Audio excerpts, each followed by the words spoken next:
Hi, this is Dad Teacher Stuff, and for this video, I will be talking about my experiences traveling from California to Wisconsin.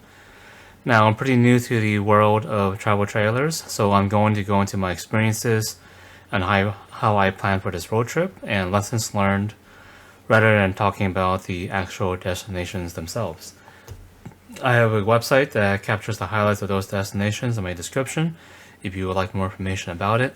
So this video is for people who are just starting off or will be going into this lifestyle with a group. And if this is you, I will have information that may be useful to you. So let me provide some context here. So to start off, I have a family of 4 children. So the main reason why we're planning this trip was because we have a few big family events in the Midwest, primarily Minnesota and Wisconsin, to prepare for and to attend to during the summer of 2025. So we were looking for a cost-effective way of bringing our family to the Midwest, and while I suppose we could just drive straight from California to Midwest, with we wanted to make sure that this trip was going to be an enjoyable and memorable trip for our kids. So we've done road trips around the country before, but this time with 4 kids, we realized that reserving for hotels and Airbnbs was just going to be too expensive and rigid, especially in regards to time.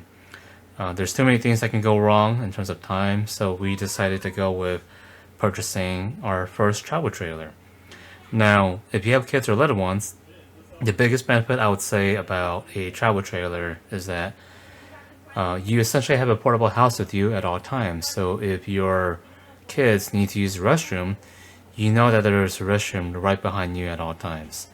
And let me tell you, there's so many different road trips that we've done before having a travel trailer where I would just lose a lot of patience because we would stop by a gas station and I would tell all my kids, hey, let's go use the restroom. And they decided that, oh, they don't need to use the restroom. And then next thing you know, you're 5 minutes into the road and all of a sudden they need to use the restroom again. So just having that restroom with you at all times provides a lot of peace of mind and convenience and frankly, a lot less stress as well. So let me go into a bit into our rig. So we have a Coachman 2025 Apex Nano 208 BHS. So I believe last time I looked at this trailer, I believe the dry weight of this trailer was about 4,500 pounds. So with the dry weight of 4,500 pounds, we did something that again is highly not recommended in the long run, and that is, being new to the travel trailer world, we pretty much almost maxed out the size of this trailer for the car that we have. So we were driving a 2018 Ford Expedition Unlimited, and again, at this point of our life when we decided to purchase the trailer, we didn't really anticipate ourselves, getting a travel trailer at this point. So we bought a Ford thinking that we're just going to do some lightweight towing, not realizing that this was the lifestyle we were going to get into. So that was a very expensive lesson learned. And so because of that, the Ford that we had does not come with a heavy-duty tow package. So that means that our Ford can only tow about 7,400 pounds instead of 9,000 pounds. So while that should be plentiful for what we have, when you consider that we have a live load of about 3 adults, so that's me, my wife, and my niece, who is also traveling with us, and 4 kids, and all of the associated things that come with that, and then you add the tongue weight of the travel trailer onto your car, we were essentially driving at almost max capacity for our vehicle. And later in this video, I'll go into some of the troubles that we experienced early on this trip because of this. So if you're like me and you've recently just purchased a travel trailer, before you perform any type of, I guess we'll call it, large, very committal road trips across the country, I highly recommend that you start off with, just breaking into your travel trailer. So what do I mean by that? So start learning how to park your trailer. Start learning how to reverse so that you understand what tools you're going to need should anything go wrong. One of the things that I've learned from my colleagues and friends who have talked to me about a trailer is that these trailers aren't really built for quality, and so things will break over time. So always prepare for that. Another thing that I do want to mention as well is that also try camping with these trailers, because when you camp with these trailers, especially when you're camping with kids, you're going to break into a lot of things that you're going to realize you're not going to have, and it's going to provide inconveniences on your trip. So what do I mean by that? So let's start with the kitchen here. So for the kitchen, when we were preparing dinner, we essentially had no space to prepare food when there were dishes. So we had to use we'll call it the dining area where the kids were at, to essentially prepare our food. And so that was not necessarily the most convenient thing that we had, especially when you were chopping food at the same area where the kids were playing. And for the restrooms or the bathroom, there was no room for shampoo or body wash. So we were essentially just putting it right into the middle of the tub, which was not necessarily, which provided some inconvenience factors. Another thing that we learned too is, for our first little road trip that we done with this trailer, we went up to Three Rivers, California. And for those who are not familiar with Three Rivers, it's just right on the outside of Sequoia National Park. And because it's up in the foothills and we camped there in February, it was pretty cold outside. And we realized that when we were sleeping, there was a lot of moisture and humidity that was trapped inside of the travel trailer. And we didn't have an effective way of controlling that. And because our vehicle was also not rated winterized, heating consumed quite a bit of propane. The travel trailer is not necessarily energy efficient, meaning that the windows were only single pane, so we lost a lot of heat, and it was also easy to lose a lot of heat. And so that was something that we had to consider as well. And then we had, at least for our trailer that we had, the default beds that came with our trailer was pretty hard. And so waking up the next day for our first trip, we woke up with sore backs. And so I thought it was because, well, I guess it's true to an extent that, my wife and I were getting older. So we decided that, okay, you know what, if we're going to want to sleep in this trailer, we're going to need to sleep a little more comfortably. And one of the main reasons why we bought this trailer was because of its size, for how small it is. Again, it's 25 feet long. It had a lot of capabilities for storage, primarily with the bed lift. So with this travel trailer, you had a storage unit that's right underneath the bed. But the issue with the bed lift was that it was always a two-person job to access food or other items that we had under there.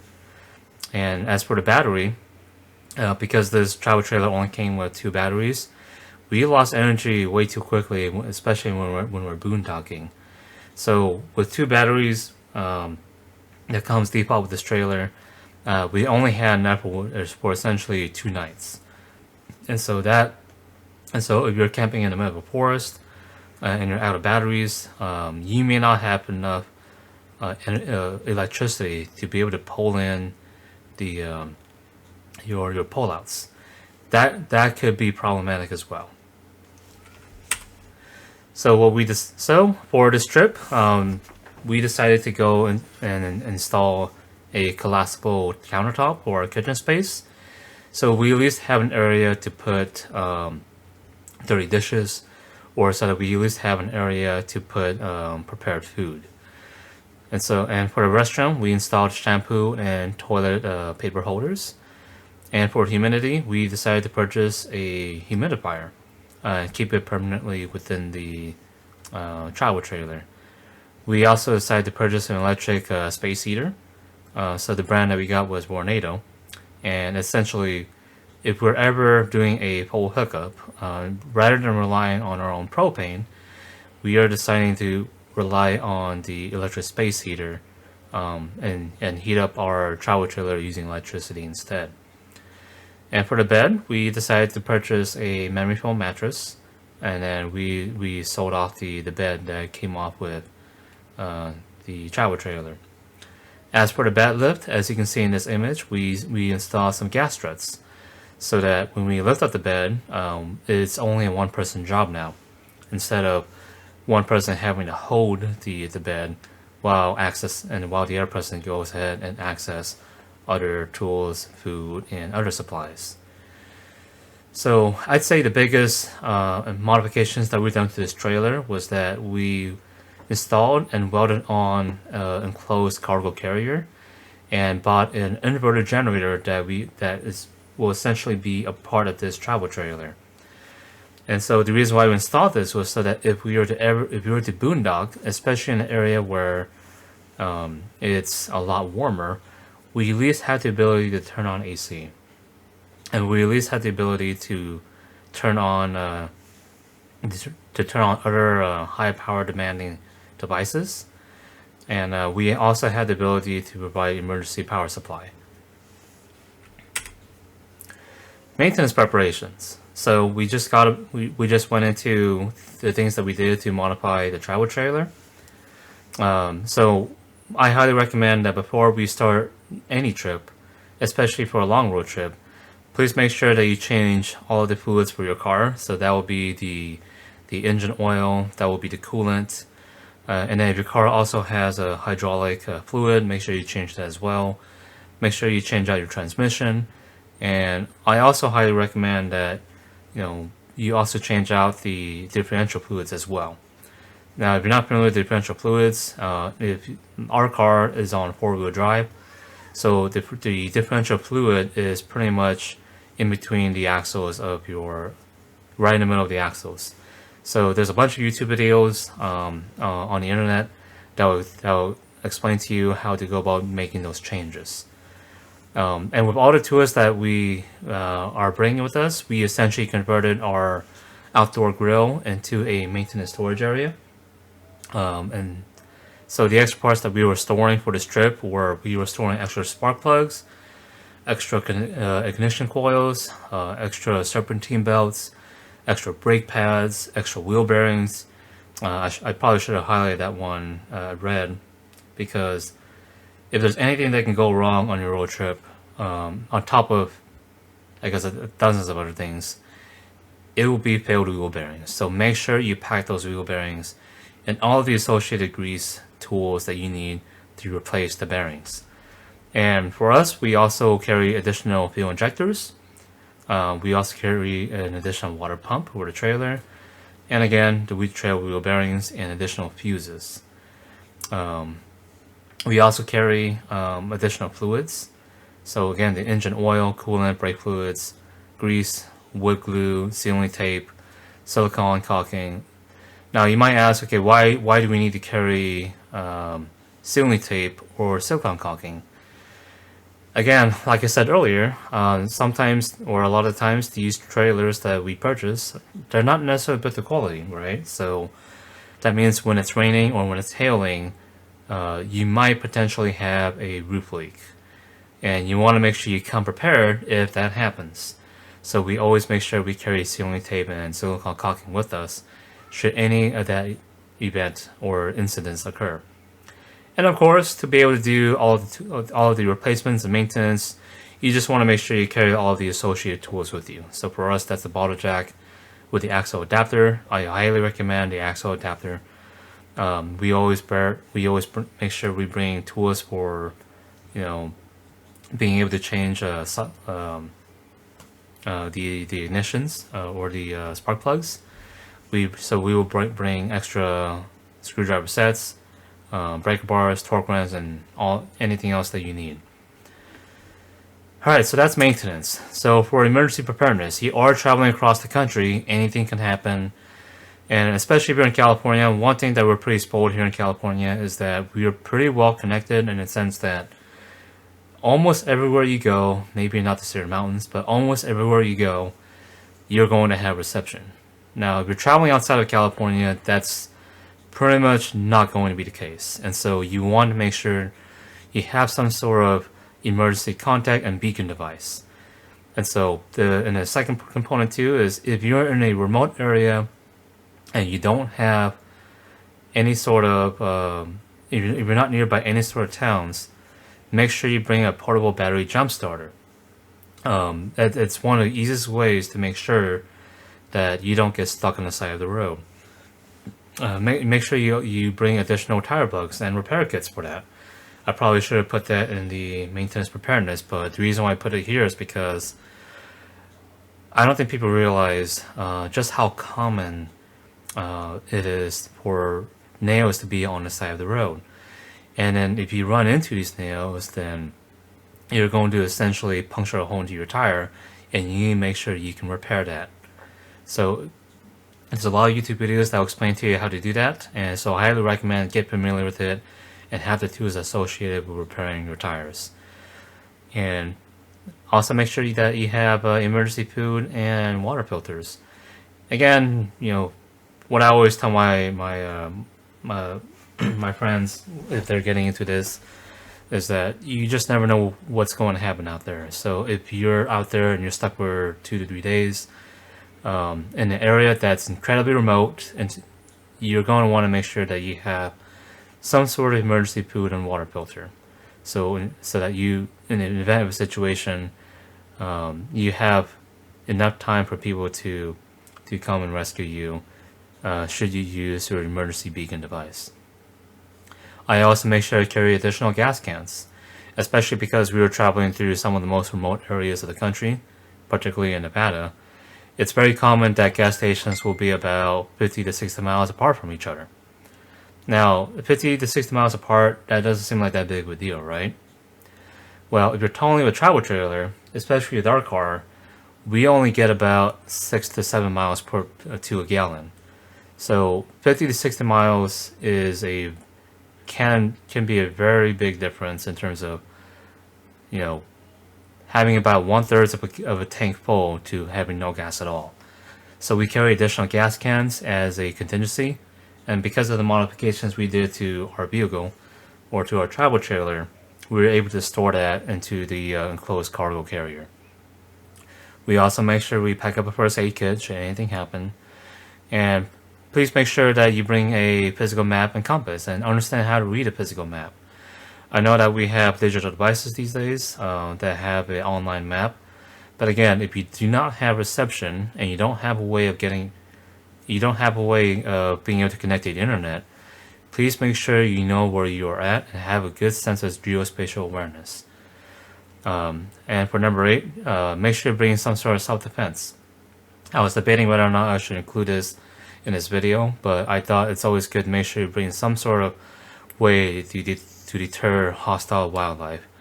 Now, self-defense could also be, I guess, for people as well, but for us and for our family, we mainly bring it along for potential hostile wildlife.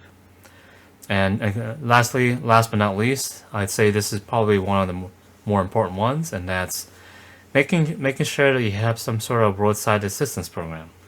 So that will be AAA, Good Sam, Safe Ride RV, to name a few. So let's say, for example, you have a transmission problem or your fuel injectors burst. So now driving becomes incredibly dangerous.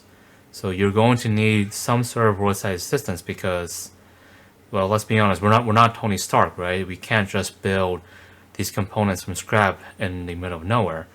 So you will need roadside assistance should these problems occur, and even if someone were to tow your vehicle or trailer, it may take a few days before you can get back on the road because there won't be a mechanic with a certain skill set or spare component available in the region you're in. So these types of problems may just straight up force you to cancel your trip altogether. And, I do feel salty about it when these things happen, but this is just something to be aware of when you're doing these types of road trips. But however, the blessing is that at least you and everyone around you is alive. And yes, the bills you accrue and the time lost is still a tough pill to swallow, but again, you have some way to return back to your normal daily life. So when selecting a roadside assistance program, make sure you understand your coverage and your plan. And if your program you've enrolled in is regional or national. So what do I mean by that? So I have AAA.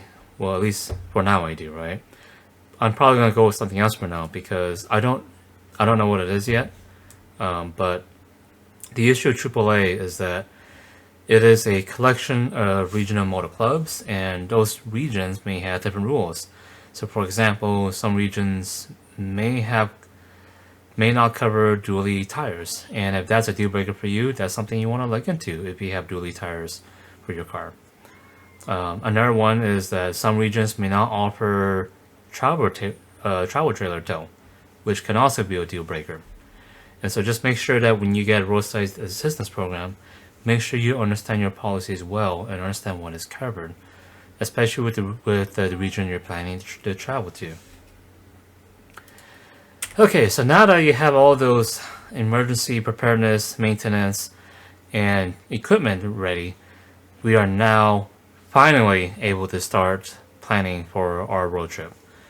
So for our particular road trip to Wisconsin, at a high level, these are essentially the destinations we're traveling to. Now with 5 weeks, what you're essentially seeing here is the destinations we're planning to go to. Now, unfortunately, Google Maps only allows a maximum of 10 destinations, but this is essentially what our road trip looks like, especially during our initial planning. So I do want to highlight a particular issue that we had during our road trip, and that was at the start of the road trip to Great Basin National Park.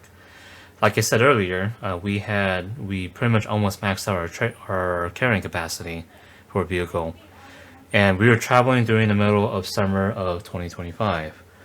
And we were also, California at this time was also going through a massive heat wave. So the issue with us was that, again, we lived in Fresno, California, and we started the road trip by heading down south to Bakersfield to cross the, I believe it was called the Centennial Corridor. Now, for those who are not familiar with the area, it's the I-58 freeway that crosses the mountain range into the deserts of the Eastern Sierras. And by the way, when we were starting this trip, temperatures were well above 100 degrees, and there was also no wind and no cloud cover for any of the desert components of this trip. So traveling to Great Basin was honestly almost a disaster for us, because when we were traveling up on a slope, and I'm only talking about, probably 2% slope, we couldn't travel past 20 miles per hour during this heat wave, and especially during the whole entire desert component of this trip. So when we got to Baker, California, again, Baker, California is pretty much one of the last main towns that you cross before you hit Nevada. We couldn't turn on AC at all without risking the engine and transmission overheating. And we also had to make frequent stops for the engine to cool down. And the way we stayed cool was buying ice cream, ice bags, and ice cold water.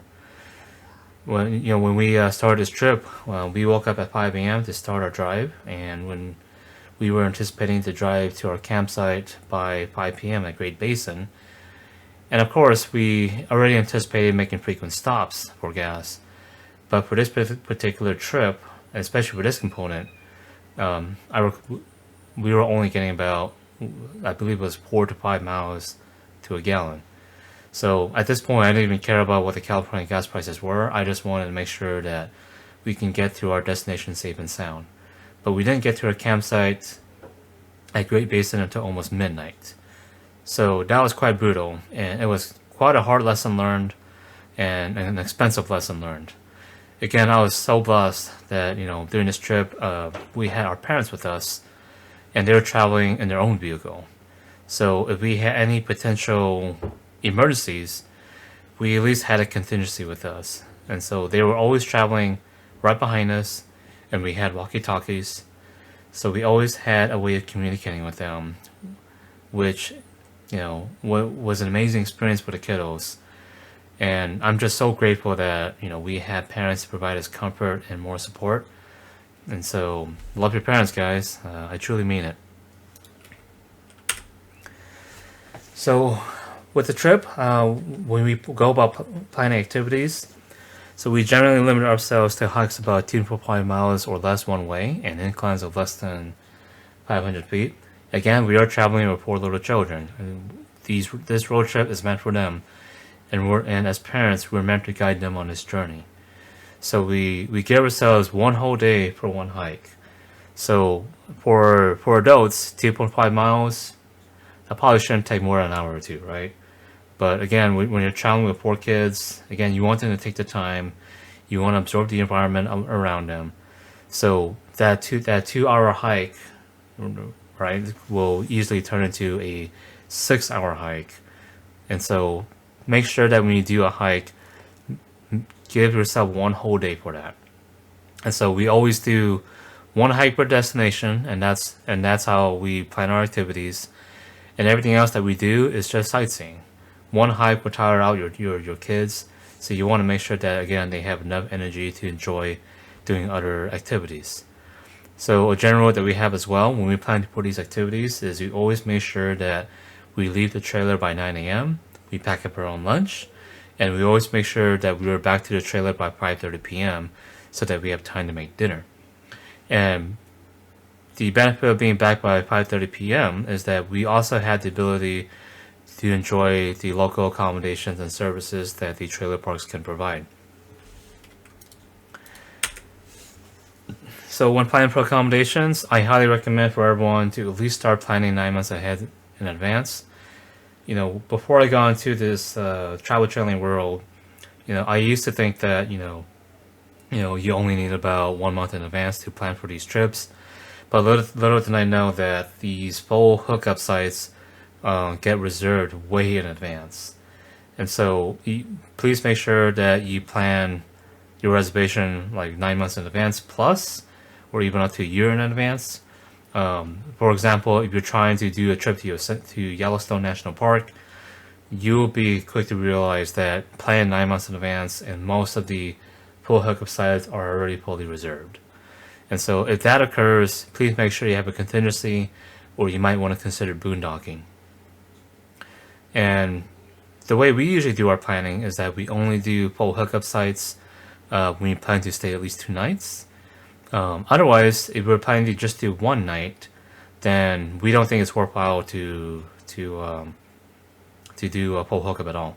So we would rather just do boondocking or dry camping. Alright, so what are some rule of thumbs that we have when we're on the road? We drive no more than 10 hours in a single day. And the reason why we do that is because we want to make sure that we have enough time to do potential improvisions. So what do I mean by improvisions? If you see something interesting on the side of the road, maybe spend 15 to 20 minutes on that. And so that way, if you dedicate no more than 10 hours a day for driving, then you at least have some time to make some stops to allow for leeways and to allow for potential improvisions. And so for us, our rule is that, because we're only getting about 7 miles to a gallon on average, we were essentially pumping gas every 2.5 hours and taking a 15-minute break for the kids. And now, if your kids are in a car for easily more than 4 hours, then it's more likely that they're going to want to move around. So we figured that as we're pumping gas, let's give the kids a 15-minute break to be in a trailer or to walk around in a store. And we also take a 45-minute break to allow to make food. And again, it's to allow the kids to play a bit. So again, we're really taking our sweet time with these trips. And I highly recommend everyone to do that when you're towing. Do not rush it. Take your time. Enjoy the journey. And so as we're planning for these trips, we again always try to make sure that we arrive to our accommodations by 7 p.m. latest. Now, unfortunately, as mentioned earlier, we did run into some hookups going to Great Basin National Park during the heat wave. But other than that, we were able to get to our accommodations by 7 p.m. For all of our other destinations. And we also want to make sure that there was no electronic entertainment for the kids, unless something goes wrong, like mentioned earlier, on the road.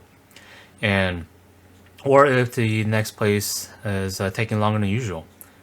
So again, you're on a road trip to give the kids an experience. You're on a road trip so that they're not on the electronics all of the time. And so it was really important to my wife and I to make sure that when we're on these trips, that they are away from the electronics. So we don't have any TV.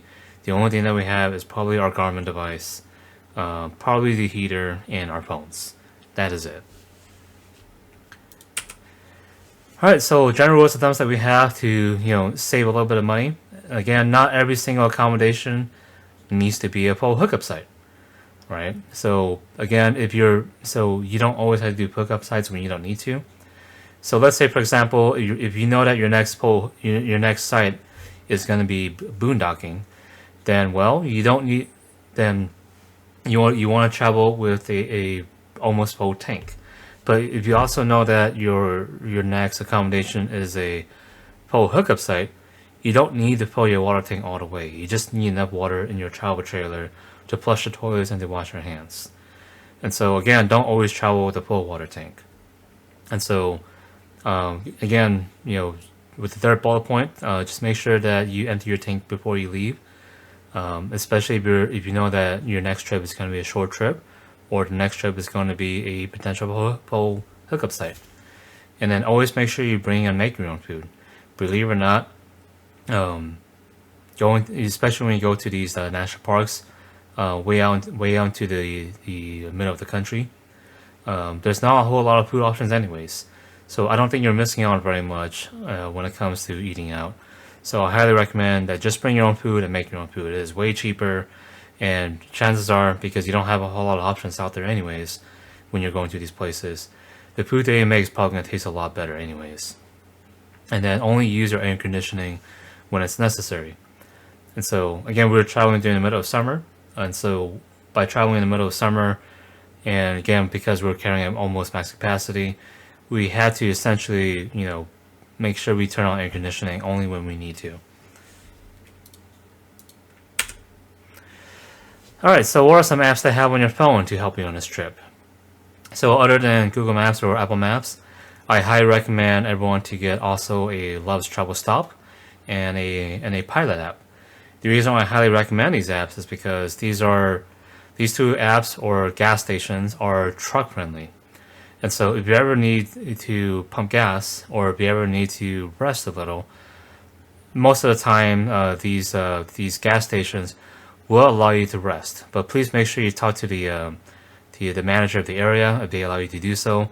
But I haven't had any problems or any issues yet. And so most of the people that I've talked to in these areas, especially the managers, have been incredibly friendly. And so if you ever need to, let's say, fill up on water for your trailer, or let's say you need to empty out your gray and water tank, some of these Love and Pilot gas stations will also have a dumping area.